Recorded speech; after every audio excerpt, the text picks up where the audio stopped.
Welcome to the Banker Lamp. Please enjoy the video. You'll start by opening Google Photos while signed into the account that holds your backups. Once done, check settings to confirm backup and sync is on and which device folders were selected.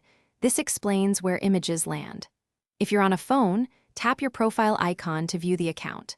If on desktop, verify the same account in the top right. These steps ensure you're looking at the right library and avoid hunting through the wrong storage. Next, navigate to albums or use search to find backups quickly. Use specific terms, a month, a place, or a person's name. Google Photos indexes faces and locations, so typed queries narrow results. Once you type a date range or keyword, scroll to preview.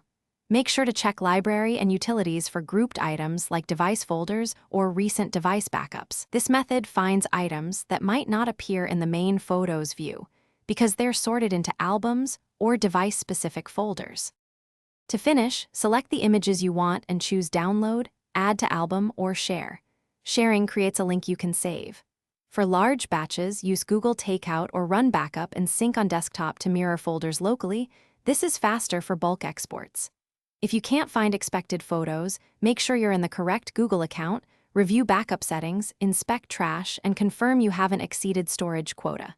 If problems persist, sign out and sign back in to refresh the library. Thanks for watching. If this was helpful, leave a like and consider subscribing. See you next time.